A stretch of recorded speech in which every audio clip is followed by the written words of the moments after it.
Alright, ladies and gents, it's another Friday evening. We are going to play Nier Replicant for the second time and see what will be different, because as I heard, and I'm sure many of you Nier fans have heard, this game only comes into fruition after playing it through 3 times completely. Well, I'm not sure about 3 times, but I am curious to see what will be different during our second playthrough. Let me just change this real quick. Yes. And we'll get to it. 1 second. Here we go. Alright. Let's do this.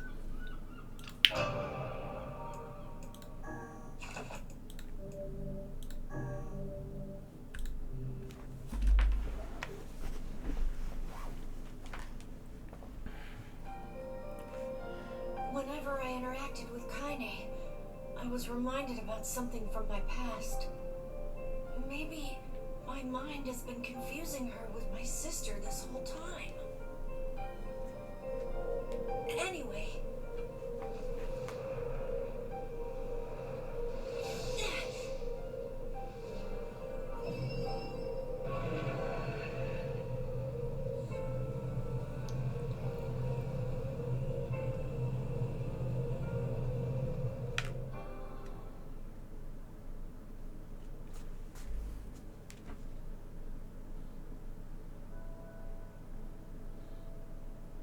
The sound of rail.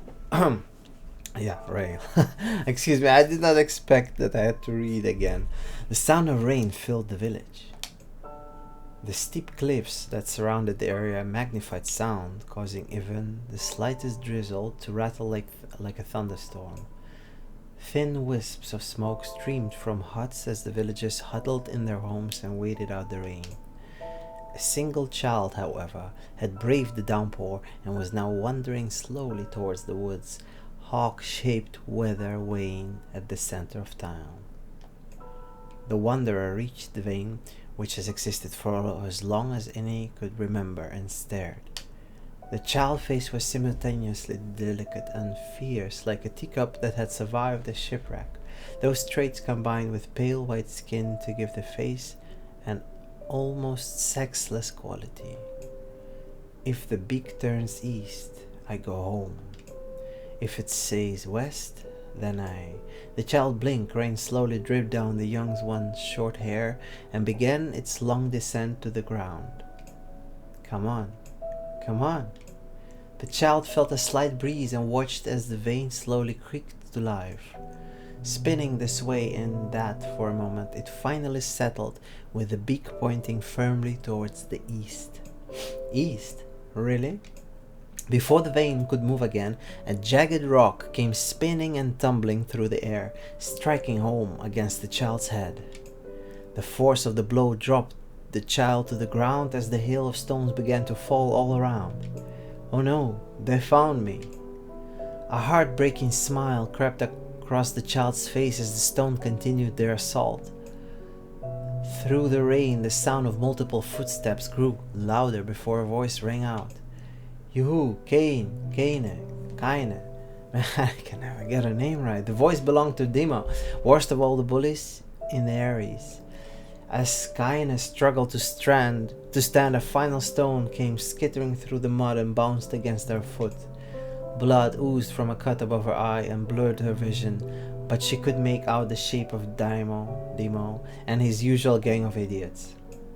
The boy seemed taken aback for a moment by Kaine's seeming indifference to the blood dripping from her face, but quickly regained his bravado. What's up, freak? You like the rain? You like getting all wet? Or did you finally decide to run away from home? Though she knew it was futile, Kaine turned to leave. Before she could get more than a few steps, the other children scrambled to surround her, cruelty burning in their eyes. Kaine knew those were not the only eyes on her. The tormentor's parents watched from the safety of their homes. She was attuned to the sensation. It was one she had experienced many times before. While some villages simply turned a blind eye to the actions of their children, many encouraged it openly. In a society ruled by superstition and fear, Kaine was something to be hated and, if possible, destroyed. I didn't say you could leave, Frick. Diamond's words chewed at her, a worm through an apple. He can't hurt me, she lied to herself. Be strong, be brave. He can't hurt me, he can't hurt me, he can't hurt. Oh look, the little freak is gonna cry. What's wrong? Are you sad that everyone hates you and wants you dead? Kaine prayed for the rain to flood down and carry her away from a world that seemed to have no place for her. But if there were gods, they chose to ignore her. As Daima crept ever closer, the clouds began to thin and the rain slowed. Even the weather hates me. I'm useless, a failure. I wish Daima's rock had taken my head off. Kaine couldn't meet Daima's leering gaze. She lowered her eyes and stared at the muddy ground below. The bully moved forward until he was inches away. She could smell the scent of old meat on his breath. The boy grabbed Kaine's face with thick fingers and yanked it upward. She tried to turn away, but he forced her gaze back and jammed his thumb against her eyelid to pry it open. Show me. No. Did you say no? Daima grinned evilly. You don't say no to me. No one says no to me. Even taking his attention from Kaine, he called to his cohorts. Come on guys, let's give the freak what she deserves. What is this, guys? As soon as Daima finished, kicks and blows began to rain down upon Kaine. Daima paused, still grinning, as Kaine curled into a ball and tried to make the pain stop. I don't get you, freak. What you acting like a girl for, huh? Everyone knows what you really are. Kaine ignored the question, choosing instead to stare at the weather vane. It continued to point east, as it supremely confined about the future it had chosen for her. Go home? Yeah, that's a funny joke for someone with dead parents and no home to go to. Freak, chanted the children. Freak, freak, freak. Kaine closed her eyes and listened to the rain, waiting for the pain to start again. As the clutching hands of the village children closed around her, she bent her mind to the sound of the rain, letting it become her world entire. The rain fell, but the pain never came. Only when the laughter of her tormentors turned to terrified cries did she dare open a single blood-caked eye. Kaine was shocked to see Daima sprawled on the ground, holding his head and screaming in pain. She could see blood welling from spaces between his fat, twisted fingers. Oh my god, he's crying. He's actually crying. Deprived of their leader, the other children glanced back and forth between themselves as if waiting for someone to step forward and take charge. When no savior emerged, they began an uneasy shuffle away from Kaine. But the young girl was the least of their concerns. Instead, their attention was wrapped on the ancient woman standing a few feet away. After struggling for breath for a moment, she finally spoke in a voice thick with rage. Hurts like a bitch, don't it? Now I suggest you scatter before I throw another one. And if any of you little bastards ever touch my Kaine again, I'll do far worse than throw a rock. You can count on it. The old woman crouched down and gently touched the hand Daima was using to cover the wound. Before he could think to protest, she ground her palm into the wound and twisted back and forth. Ow! He screamed, leaping to his feet. Stop it! What are you doing? Quit whining, and ain't no one ever died from such a scratch. You hit me with a rock, you stupid bitch, a big one. That thing could have killed me. The old woman shrugged. Death is the best cure for stupid. Daima's face twisted with rage at her words. Locking his eyes on Kaine, he took a step backwards and spat on the ground. Get out! Leave this village. No one wants you here, either of you. Seeing the old woman grab another stone, Daima and his companions turned tail and ran. As they fled, the old woman grabbed her side and barked out a single laugh. Ha! Look at that fat boy go. Guess he's healthy enough to run from a fight. The woman's smile faded as she turned her attention to Kaine. Kneeling down, she removed her shawl and placed it around the young girl's shoulders, then produced a cloth from her folds of her dress and began blotting at the blood on her forehead. Oh, Kaine, she said, why didn't you fight back? You're stronger than that lot. The words of her grandmother stung Kaine, and she turned away. "Don't be nice to me," she said. "I don't deserve it. Nothing matters anymore." Her tears, held in check for so long, finally began to fall on the muddy ground below. "Everyone hates me. They think I cause bad things to happen. They think I'm a freak. I wish I was dead." As Kaine's tears turned to sobs, she felt her grandmother's hands on her shoulders. Despite her advanced age and diminutive size, she was a woman of surprising strength, and Kaine found herself unable to turn away. "Don't talk like that, girl.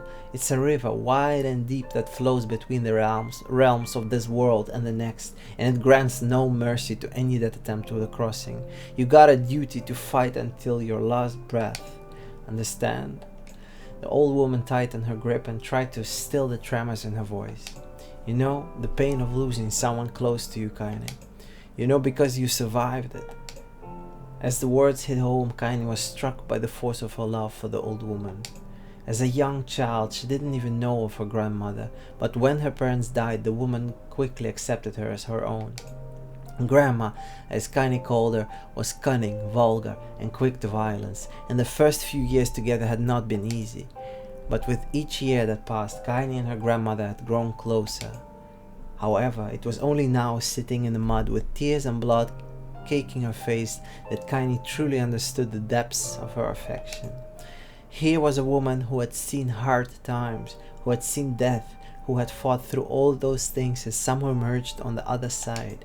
If anyone could understand Kaine's pain and loneliness, it was her. "Do I make you sick, Grandma?" "Course not. Don't be an ass." Kaine drew her grandmother's moth-eaten shawl around her body and shuddered. "But my body, it's not normal. If I was normal, then Mom and Dad wouldn't—" "Hush," interrupted Grandma. "I'll not hear another word of this nonsense. You're my granddaughter and I love you. And if folks have a problem with that, they can just go to hell." With that, the old woman reached out and placed a wreath of dried flowers in Kaine's hair. The skill it took to bend the flowers without breaking the stems or losing a single petal was remarkable, and the beauty of it made Kaine want to cry all over again. "Oh my gosh, these are lunar tears. Grandma, you made this for me?" Lunar tears were legendary flowers. Most people could live their entire lives without ever seeing one, and yet her grandmother had somehow collected a dozen or more.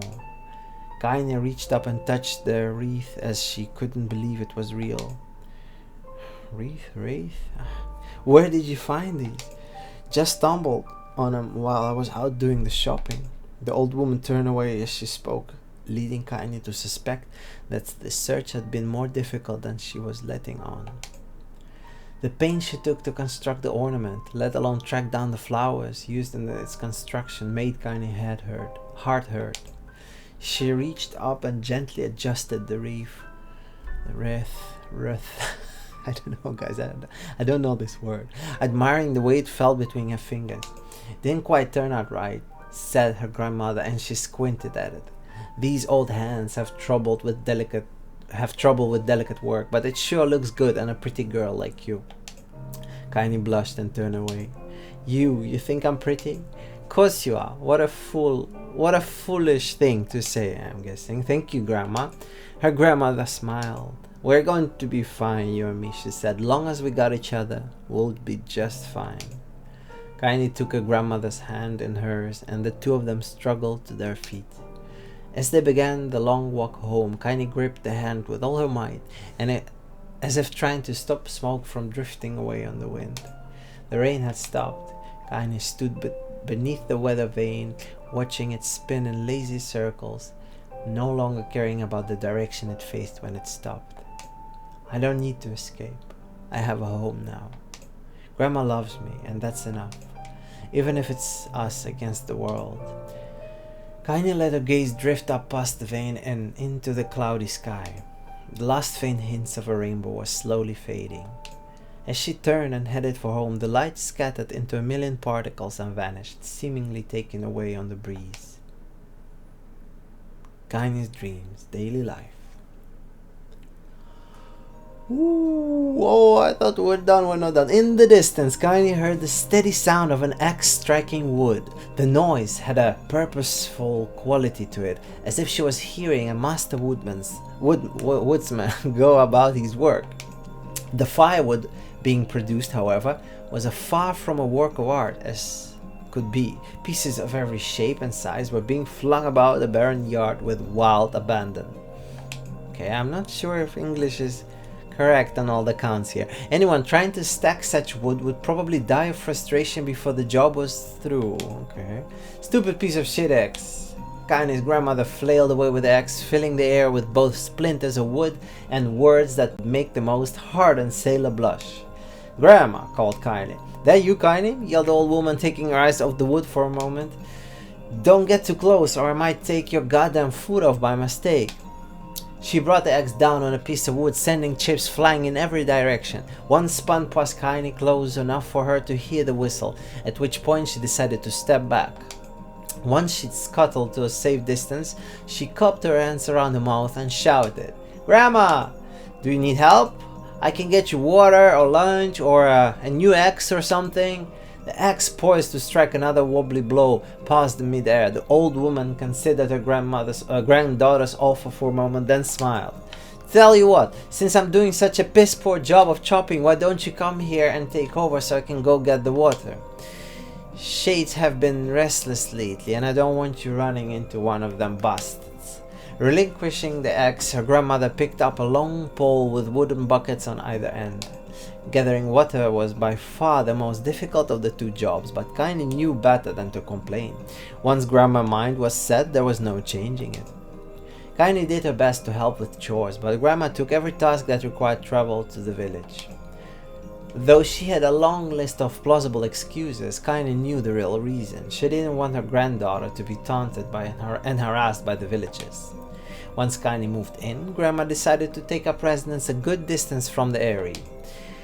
Out of sight, out of mind seems to be the best policy when it came to the villagers and her granddaughter, and rare were those days when any but the two of them could be found on a rocky acre of land they called home.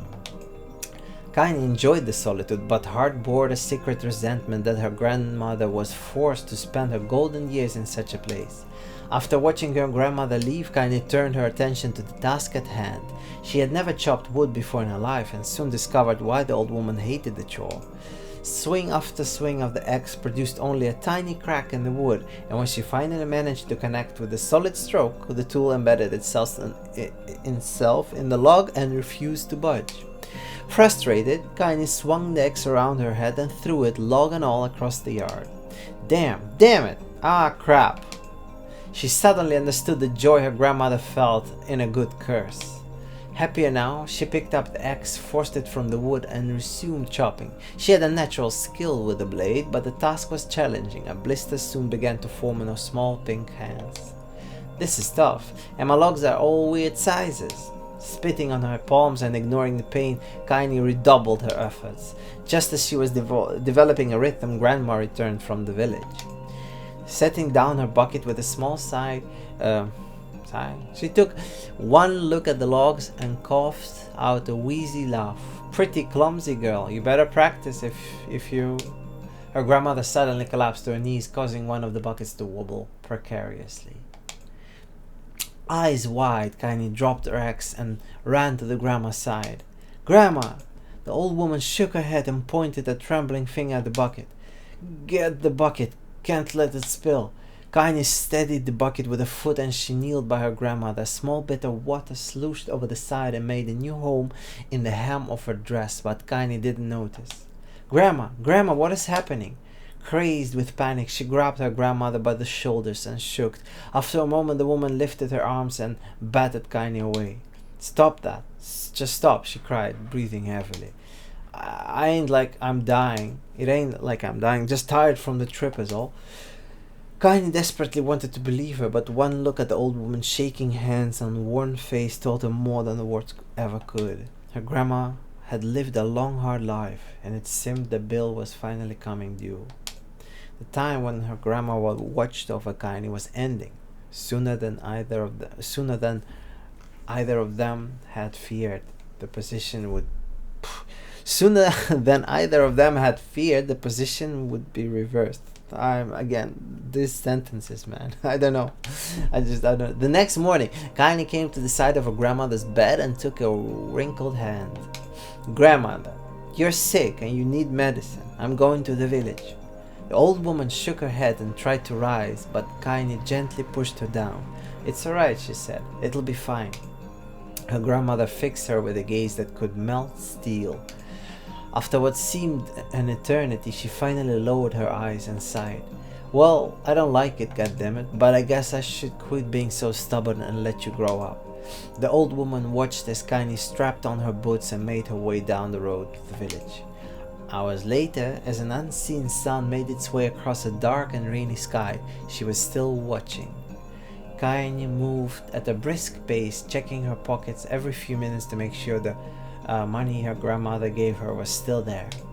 Every noise caused her to spin on her heels, making sure she wasn't being stalked by a shade, or worse, Daimon and his gang. Oh man, I need like a glass of water. But she encountered neither tormentors nor shades, and Kaine finally found herself at the entrance to the village. The few adults she could see glanced sideways at her, then muttered to each other behind raised hands before slinking away into the shadows. Her heart racing, Kaine took a series of rapid shallow breaths and tried to calm herself. I have to prove myself. I have to help Grandma. I have to be strong. She chanted those words to herself over and over, and she slowly made her way. Okay. As she slowly made her way, finally her eyes settled on a rotund older woman, yes, okay, whatever, who was angrily waving her arms in the air and telling anyone who would listen exactly what she thought of Kaine's presence. Hey, lady, said Kaine with a bravado she did not feel. Where's the apothecary? I don't know how to read it. Apothecary? Okay. The woman's flapped cheeks shook in bewildered anger. How dare this thing speak to me, they seemed to say, but Kaine saw that her eyes held a different emotion. Fear. Yeah, we're both scared, lady. Trust me on this one. Which way? Kaine repeated. The woman pointed at a small building to her right before hitching up her dress and stumbling off in the other direction. Kaine cringed, expecting a stone to come flying from the assembled crowd, but none came. Her mind was filled with a strange sense of pride, and she made her way to the apothecary. Okay, but the new emotion had little time to take root, for as soon as she opened the door, she noticed a familiar customer at the counter. It was Daimon. He's clearly been sent here on some kind of family errand, because his gang of followers was nowhere to be found. Oh my god, he sputtered. What are you doing here, freak? The insult was delivered without force, and Kaine happily ignored it. Stretching on tiptoes to see over the counter, she asked the shopkeeper for medication. Ha, barked Daimon. That old bitch finally keel over? Go to hell, Daimon. The boy's eyes grew wide, so wide they seemed ready to fall out of his hand, but before he could let fly a comeback or worse, a punch, the apothecary told them to knock it off before he kicked them out of the store. Daimon slung out of the shop, cursing Kaine under his breath. Once he was gone, she allowed herself to breathe once more, taking a brief tour of the shop while the owner prepared her medication. Countless tiny bottles filled the cramped store, each with a label written in some indecipherable language. An ocean of aromas assaulted her nose, creating a scent that was exotic but not altogether unpleasant. Seeing such a variety of supplies gave Kaine a sense of peace. Surely, in a world so fast, there would be a place that she could call home. On the far wall behind the counter rested a portrait of a stunning young girl. The picture had once contained bright, vibrant colors, but time had worked its cruel magic, and they were beginning to fade. The beauty of the work, however, remained undiminished. You like that picture? Kaine turned to find the apothecary with a small vial of medicine in his hand. His eyes were gentle but sad, and they seemed to stare through her and into nothing as he spoke. That's my daughter. I sketched it when she was just a little girl. She's been dead a long time now. Kaine didn't know how to respond. She just stared at the portrait and tried to come up with the right words. Pictures are wonderful things, continued the shopkeeper. They let the ones closer to you live on forever. He shook his head slightly, then looked down at Kaine and smiled. Handing her the medicine, he reached into his sizable green apron and produced a handful of old wax crayons. You should have this. There is no one left that I wish to draw. Kaine took an instinctive step back, causing the shopkeeper's face to darken. Yes, I've heard the rumors about you, he said. It's a small village and word travels quickly. Between you and me, I'm not sure which of them to believe, but I also don't think they matter much. I know your grandmother, Kali, and I think the way she was driven out of this town is just deplorable. Kali? Kali? Grandmother's name is Kali? Thought Kaine suddenly. She was still mulling this new fact over in her mind, and she mulling? Man, this is really testing my English vocabulary. Holy heck. She was still mulling this new fact. So, excuse me if I pronounce some words incorrectly. It's still like my third or like fourth language. So, be patient with me, please. She was still mulling this new fact over in her mind as she reached out and gently took the crayons from the apothecary's hands. Your grandmother is an old friend of mine, he said as Kaine scooted away yet again, and I owe her much. I wager she would like it if you drew a picture of her. Yes, I think she would like that very much. Kaine murmured a quiet agreement, but inside her heart was bursting. Never before had a villager trusted her with anything but complete contempt. It was a tiny, almost imperceptible step, but it was a step nonetheless. And with enough tiny steps she might one day discover the rest of the world. When Kaine returned home, she found her grandmother asleep in her bed. Her feet were blackened and raw, even bleeding a bit in places, leading Kaine to think that she had been pacing around the room until exhaustion finally caught up with her. She placed the medicine by the grandmother's pillow and turned to leave, but found the old woman's hand clasping around her arm. Back already, are you? Asked the grandmother with a yawn. Come here, let me have a look at you. Grandmother sat up and examined Kaine from head to toe. Finally satisfied that nothing terrible had befallen her grandchild, she leaned back and allowed herself to relax. Well, how was it? Those bastards gave you any trouble? It was kind of fun, said Kaine with a small smile. No, seriously, it was. Fun, huh? Asked her grandmother in a voice which implied she believed anything but. So anytime you need me to run an errand, just let me know. And she spoke, Kaine removed the crayons from her pocket. After a brief explanation of the source, she informed her grandmother that she was going to sketch her portrait. A portrait of me? Ridiculous. No one wants to stare at a wrinkled old crone. But grandma, it'll make you live forever. Horse shit, said the grandmother, throwing back the sheet from her bed. Living forever would just piss me off. Now put those crayons away and help with dinner. But Kaine would not relent, and in the end grandma found herself leaning against the wall of their house as if posing for a master artist. Kaine took up the crayons, eyed her subject carefully, and set to work. Just as her grandmother was about to nod off, Kaine finished the piece. After staring at it for a bit, she released it from her grip and let it slowly drift to the floor. It's terrible. It doesn't look like you at all. I'm sorry, Grandma. I thought these crayons would, make drawing easy or something. The old woman's eyes narrowed at her granddaughter's disappointment. Let me be the judge of that, she said, ignoring the pain in her back and reaching for the paper. The sketch could have been a person's face. It also could have been a boulder, a lump of clay, or an incredibly misshapen loaf of bread, all rendered in a chaotic array of colors. The old woman stared at the picture for a long time, then slowly wheezed out a laugh. Oh, Kaine, she said between laughs, you truly are my blood. You are as clumsy as me, and I love it.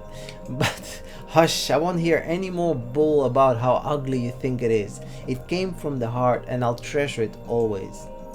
True to her word, the old woman gave the picture a place of honor above the kitchen table. In the days that followed, Kaine would often catch her staring at the portrait with a strange smile on her face, an action she interpreted as silent, mocking laughter. A week later, Kaine could stand it no more and asked her grandmother to take the artwork down. Posh, said the old woman, I'll take this down when they roll me in the shroud. She pounded for a bit, then turned to Kaine and dropped to one knee. Listen to me, girl. Seeing this picture makes me happy in a way I've never felt before, and it makes me want to go on, so that someday you can feel the same happiness.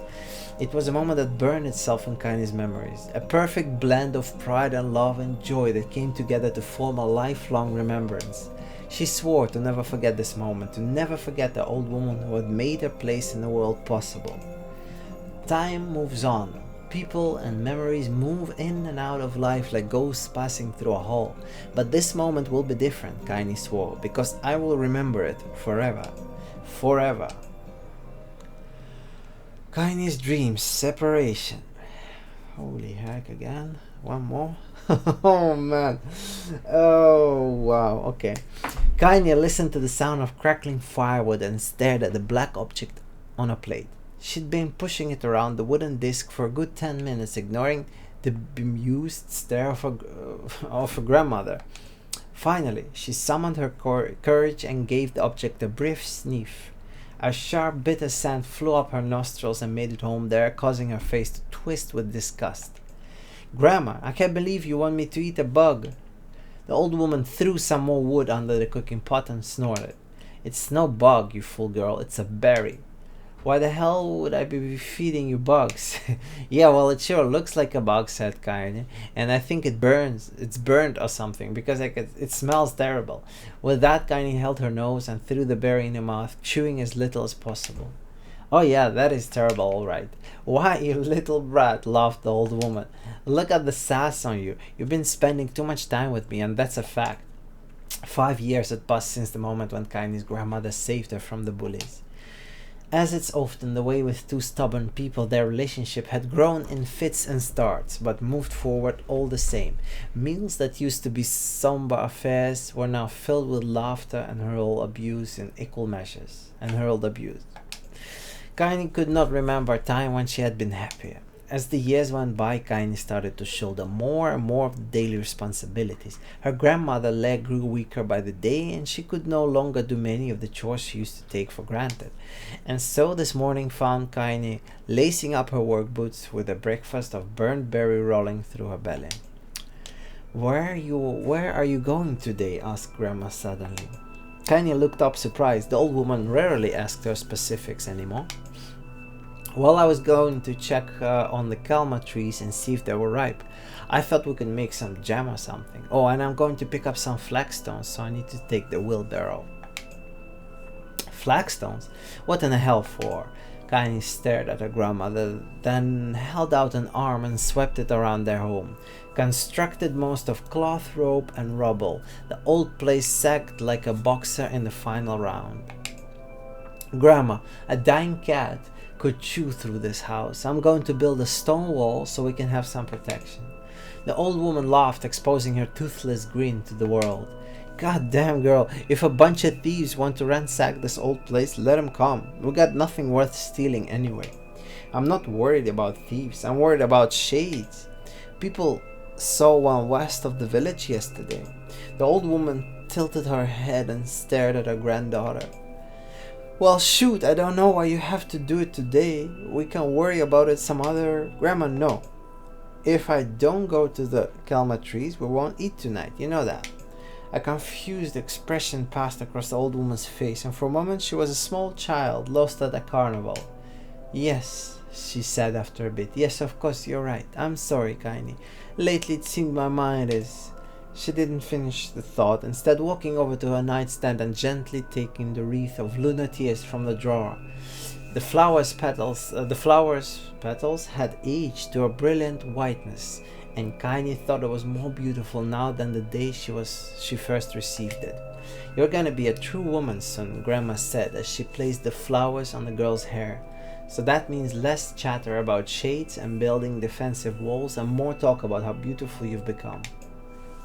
Annoyed, Kaine reached up to remove the garland, but the look of her grandmother's face stopped her hand. "You are a beautiful thing," said the old woman, "and there ain't another like you in all the world. I'm very proud of you." "Okay, Grandma, that's enough goddamn compliments for one day. Such a mouth on you. Where did that come from? Gee, I wonder." "I'll teach you to sass me, girl," yelled Grandma. Suddenly, she lurched forward and grabbed Kaine by the ears, pulling her around the room with a crazed grin on her face. "Grandma," yelled Kaine in quaking voice. "Grandma, stop it. What the hell?" The old woman stared at her and blinked, then slowly held her wrinkled hands out as if it was the first time she ever seen them. Oh, I don't know what happened there. I'm sorry, girl. Sometimes my mind just..." Kaine thought the look on her grandmother's face was the most heartbreaking thing she had ever seen. "Listen," she began, "maybe I should stay home after all." "No, I won't have you stay here to keep an eye on an old codger like me. You go get your fruit and your wool and whatnot. I'll be fine. And when you come back, I'll have a nice grasshopper dinner waiting for you." Kaine rolled her eyes, then kissed her grandmother on the forehead and made ready to depart, trying desperately to ignore the worry that was gnawing on the walls of her heart. Kaine could feel the old woman's eyes watching her as she moved down the path. Don't turn around, she told herself, but in the end the temptation was too great. She spun on her heel for one final look and saw a small, bent woman standing in front of a ramshackle hut with a sad expression on her face. God, she looks so old now. It's like the wind could reach down and just carry her away. Kaine worried about her grandmother all day, causing her work to suffer. What little fruit she could collect was tossed carelessly into the wheelbarrow, and she only found a couple of stones before losing interest in the project. Finally, as dusk approached, she decided to call it a day. Cursing herself for the lack of focus, Kaine pushed the nearly empty wheelbarrow back down the path. As she crested the final hill, she suddenly froze in place. The wheelbarrow fell from her fingers and collapsed on its side, sending a few pieces of wrinkled brown fruit rolling back down the hill. Her gaze was transfixed by a thick black cloud that hovered just ahead. Tracing its path with a finger, Kaine suddenly felt her stomach knot on itself. No, oh God, no. Her grandmother's house was ablaze, the flame licking up as if trying to touch the sky itself. "Grandma! Grandma!" Kaine ran down faster than she had ever moved in her life. Once she tripped on a stone and went sprawling into the rocky ground, but she leapt to her feet and continued running, unmindful of the blood that spilled from her wounded hands and knees. As she got closer and closer, Kaine's mind began to race in time with her footfalls. It's too dark, not just fire, can be fire, too much smoke. Gotta save her. She burst into the front yard and came to a sudden halt, her worst suspicion confirmed. The smoke from the fire was mingling with the thick, inky blackness of an enormous shade. The massive creature supported itself on 3 twisted feet and achieved balance through means of a large armored tail. Scales, horns, and claws sprouted from its body in a random chaotic pattern, giving it the appearance of a lizard designed by some insane god. Seeing Kaine, it let out a roar and flickered its tail, sending small whirlwinds spinning around the yard. For a moment, the creature retreated into a shivering, inky blackness, as if her mind was unable to comprehend that such a thing could actually exist. But then the smell hit her, a blend of rotted meat and excrement, and the horror became real once more. The creature bellowed again, and this time Kaine responded with a scream of her own. "Alright, you bastard," she thought, and as her scream echoed off the high cliff around them, "It's you or me, let's go." The shade eyed Kaine with bemused interest, then it began looking from her to the house and back again, as if urging her to look at the destruction it had so gleefully wrought. With dread building in her heart, Kaine glanced towards the house. Through the smoke and flames, she spotted a small figure struggling to escape the ruins. "Grandma!" As the sound of her voice, the old woman began waving frantically. "She's alive," thought Kaine, "alive!" Kaine's legs sprang to life as she raced across the yard towards the flaming wreckage of the house. Before she could advance more than a few steps, the shade opened its mouth and let out a roar powerful enough to uproot trees and send them flying. The blast sent Kaine tumbling through the air before smashing her against the rocky earth. Stars danced in front of her eyes as she tried to remember how her legs work. Get up! Get up! Get up, get up, get up, get up now! As Kaine struggled to her feet, the shade stomped towards the house and pinned her grandmother to the ground with the tip of its claw.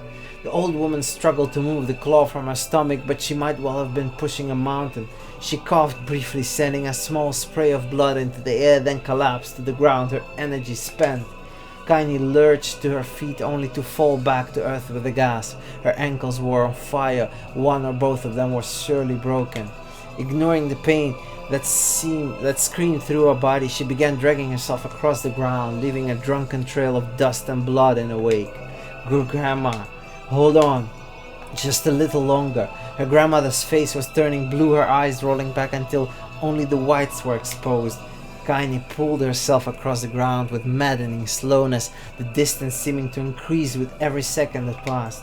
The shade glanced between the two women and flicked out its tongue, its giant mouth turning up at its corners.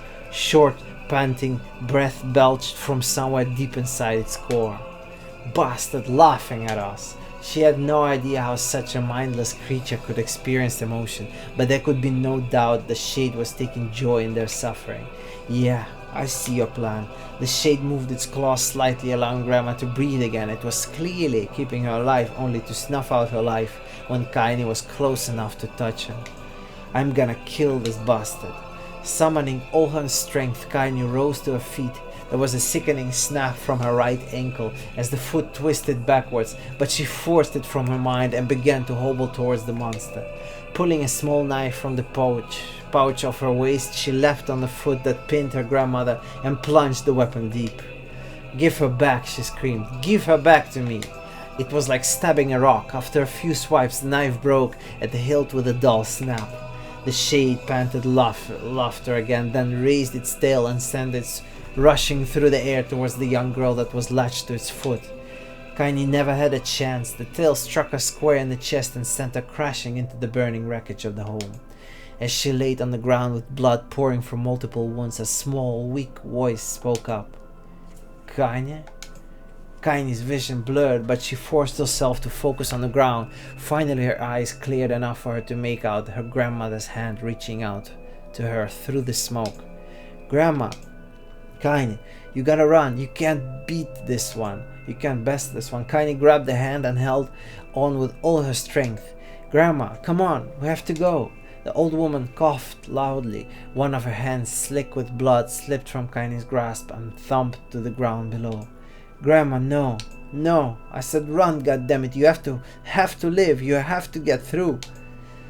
The thought would stay forever unfinished. Before she could say another word, the shade clawed her foot descended, smashing through the remains of the roof and down upon the shuttered figure of the old woman. Blood oozed from gaps in the creature's throats as terrible putrid smell assaulted Kaine's nose once again. She stared at the foot dumbfounded, convinced that what she was seeing could not possibly be real. When the creature finally lifted its appendage, all that was remained underneath was a twisted, unrecognizable mass of rubble and red. Her grandmother was gone. Kaine blinked, trying to feel the hand which had been in hers just a moment before. Fleeting instant, she could remember the warmth of that embrace, the trembling of the fingers, but then the sensation drifted away in the breeze and was gone. Memories flashed through Kaine's mind, one after another, faster and faster, until they became a meaningless jungle of noise. Kaine screamed, then a thunderous sound that echoed off the cliffs and seemed to roll away forever. The shades eased forward, black ichor pouring from its mouth and dissolving into smoke on the ground below. The earth shook with every step as it crept towards its prey. Kaine's body slowly rose as if controlled by a mad puppet master. Her arms and legs were bent up at impossible angles, her head rolled dangerously to the side, yet somehow she managed to stand. Staring at the shade, her eyes began to glow with a deep red fire. The creature, so confident just moments before, took a slow, hesitant step back, trying to discern if the broken human could possibly pose a threat. Kaine seized the moment. Laughing like a madwoman, she leapt into the air and plunged the shattered hilt of her knife deep into the leg of the shade. The shade took Kaine off like a fly, sending her crashing to the earth once again. Her chest rose and fell slowly as if great weight were resting on it. Moist sound of pain echoed through her mind. Something warm and thick oozed from her ears. Is that blood? Think it is. Think I'm bleeding to death. No, can't die. Grandmother told me to live. Deep inside Kaine's mind, something finally broke. The sound, the pain, the smoke and flames, all of it faded away until all that remained was a single incantation repeated over and over again. Kill it. Kill it. Kill it. Kill it. Kill it now! As the spark that was Kaine slowly began to flicker and die, she felt her desire to kill and her desire to live blend into one. Oh my god. The distance between heartbeats grew longer and longer and longer.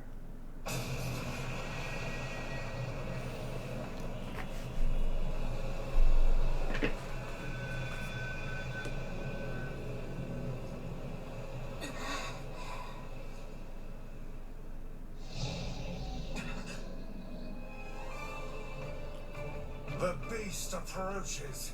Oh, I know.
Wow, heavy stuff. This could not be possibly the shade that did this to them. Oh, don't tell me we're not done reading. Oh man, I'm definitely going to end the recording here. Get some tea, cause like my throat, I cannot handle this. And we'll get back to this. Thank you for listening, guys. See you in the next episode.